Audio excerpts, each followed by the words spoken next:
1주택자의 세부담 완화 방안을 두고 정부와 여당의 조율이 계속 진통입니다.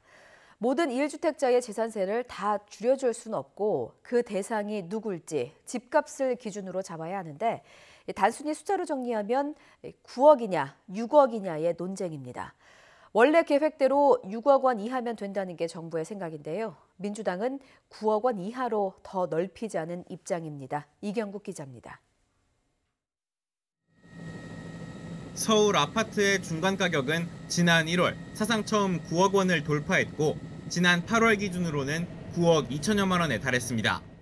정부의 공시지가 현실화 계획이 그대로 시행되면 서민과 중산층 1주택자의 재산세 인상도 불가피합니다.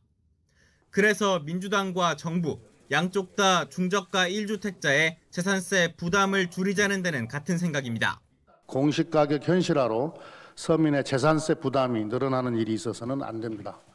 문제는 중저가라는 기준을 구체적으로 얼마로 잡을지입니다.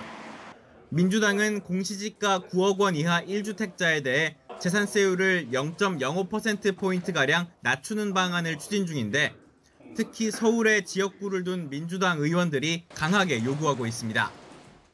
하지만 정부와 청와대는 부동산 대책 방향과 어긋날 수 있다며 6억 원 이하를 고수하는 상황. 9억 원을 기준으로 하면 세 수입이 많이 줄어들 수밖에 없는 지방자치단체들도 민주당 방안을 좋아할 리 없습니다. 그간 정부와 발맞추며 세 부담 강화 정책을 폈던 민주당이 정책을 우회하려는 건 표심 때문 아니냐는 지적이 나옵니다. 내년 4월 재보궐선거를 앞두고 부동산발 민심 달래기 차원이란 겁니다. 공시지가 9억 원 이하를 기준으로 하면 실거래가 13억 원 이하 아파트 소유자까지 재산세 완화 대상이 넓어지지만 6억 원 이하를 기준으로 한다면 서울에선 그 효과가 미미할 것이란 점을 고려하는 것으로 보입니다.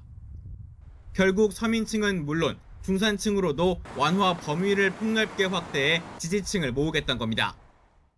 실제 한 민주당 관계자는 9억 원을 기준으로 하는 방안이 현실화되면 초고가주택 보유자를 제외한 상당수의 서울 시민이 혜택을 볼 것이라고도 설명했습니다. 내년 서울시장 재보궐선거에서는 부동산 이슈도 주요 변수입니다. 민주당이 꺼내든 재산세 완화 방안에는 부동산 시장 과열로 인한 여론 악화를 잠재우고 동시에 지지층을 결집하겠다는 정치적 셈법이 투영된 것으로 풀이됩니다. YTN 이경국입니다.